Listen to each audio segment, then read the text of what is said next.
You published an article on Monday. Yeah. And withheld certain details. Yeah. You published more on Wednesday. Right. Why did you publish what you published? Because of Tuesday. Because on Tuesday, the President of the United States said there's nothing classified or sensitive in the emails, in the texts, and because various other national security officials said the same thing. So what we did yesterday was, given that information, we went to the agencies, CIA, DOD, DNI, et cetera, and said, you guys have said there's nothing classified or dangerous in here. We're just double checking with you. Is there anything that you believe for national security reasons we should redact? The CIA asked us to redact something, and we did. No other agency asked.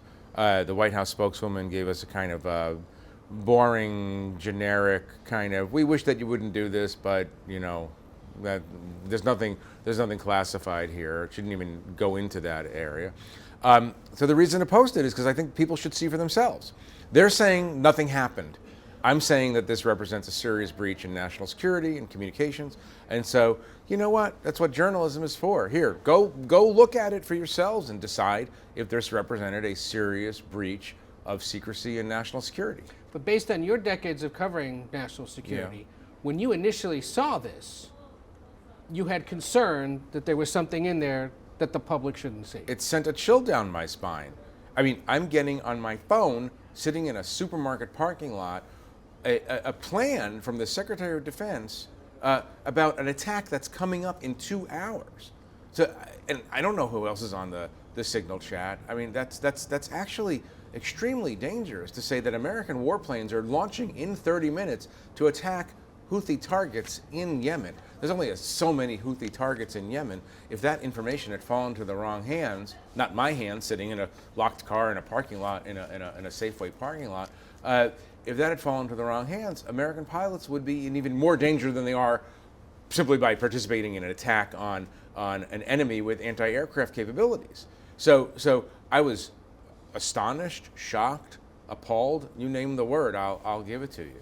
But withholding it was because pilots were at risk, potentially exposes how top officials talk to each other about this stuff? Well, not how top officials talk to each other about it. That's interesting, and that's a policy, that's substance, that's policy. That is very interesting to me.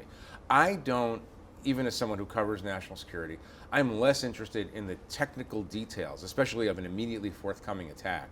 The weapons packages, what time they're doing it, what the weather is, et cetera, et cetera, et cetera. I'm less interested in that than I am in the why. Why are you attacking Yemen now? And then after the fact, did the attack work? What are the goals of the attack? How many people died? How many guilty people died? How many innocent people died? You know, the large questions. But I don't need that information. And the truth is, I don't want that information. Like, I'm not qualified to handle that information. And I recognize, even as a reporter who wants to know everything, I recognize that there are some things for operational reasons should not be discussed lightly. But what you have here is the Secretary of Defense discussing in a Signal chat, doesn't even know that the editor of The Atlantic is in the Signal chat, and is giving out precise timings and sequencings of an attack on a very dangerous enemy of the United States. When you are getting that information sitting in the parking lot at the supermarket, and you're seeing it in real time, did you think to yourself, I got to call a lawyer, I should call the White House and let them know I have this? What was your reaction in real time? I thought that I was part of a chain that was part of a disinformation campaign.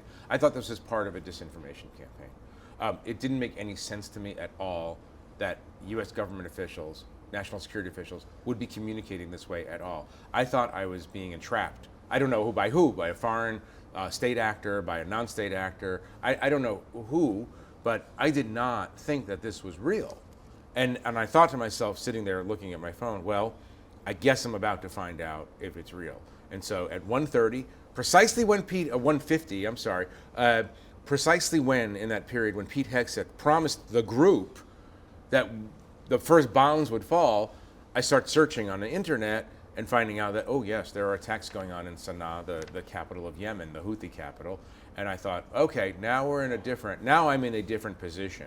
So obviously I consulted with colleagues and others, and I began the process that led to the writing of these stories. And one of the criticisms we've seen is you learned about this on March 15th. You didn't publish until March 24th. Why wait? Well, I wanted to get the story right, and it takes a while to figure some things out. But what I did do was I left the group, because that seemed like the responsible thing to do. But I had to get a lot of things right, and this is serious stuff, and I'd rather not rush. The White House has called you a lot of things. They do this when there's somebody that's sharing or reporting information they don't like. They don't like a lot of reporters. No, and they discredit the messenger or the publication. Or they try to discredit the messenger, at least. Right. Yeah. Well, among other things, they're now calling you an anti-Trump hater. I don't hate Donald Trump. No, not at all. Just reporting on a White House. That's all. I mean, this is, and I'm not the first reporter they do this to. Anytime you write something they don't like, they call you bad names. I have to imagine that you've been called bad names from time to time.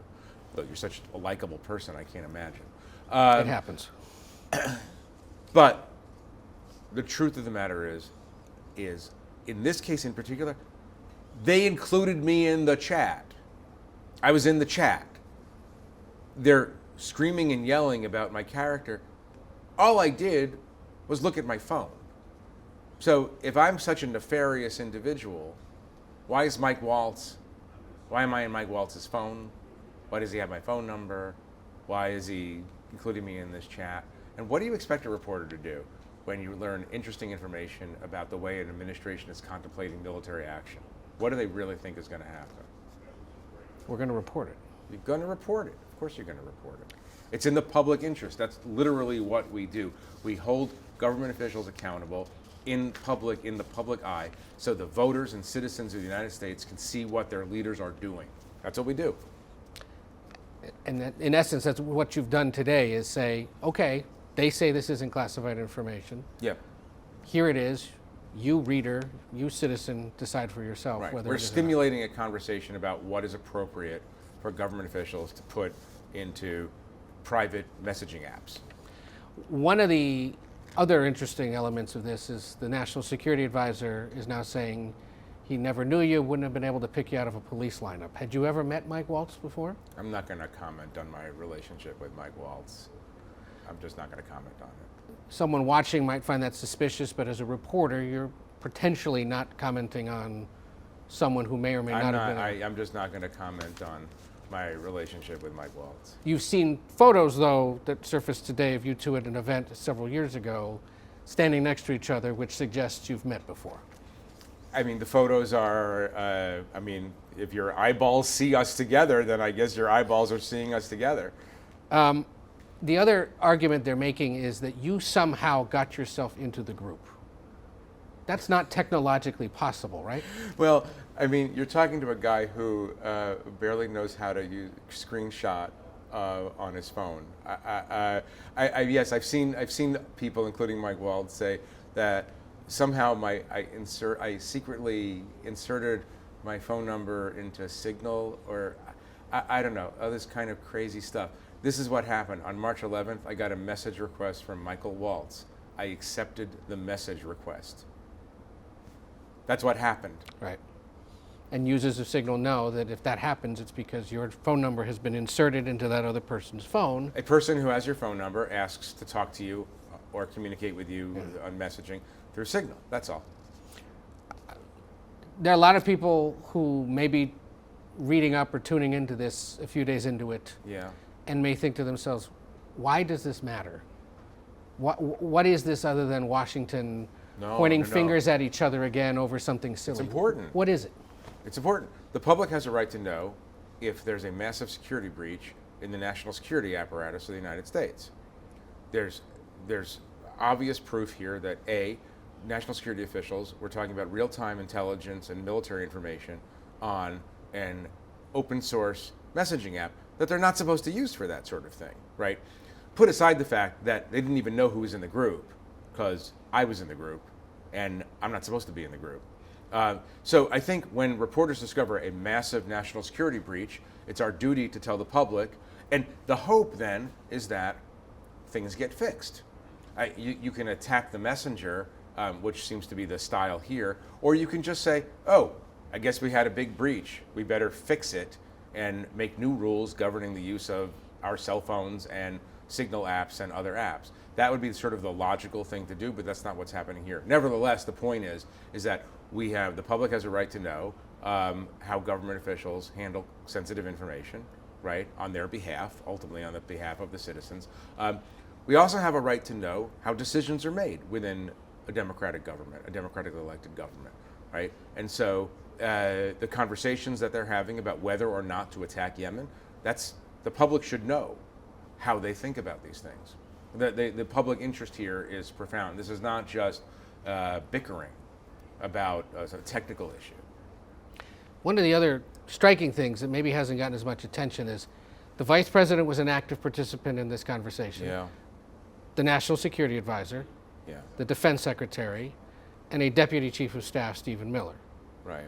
But you also had the White House chief of staff, the secretary of state, the director of national intelligence, the CIA director, and a handful of others also privy to this chat in the group. And sometimes participating in the chat.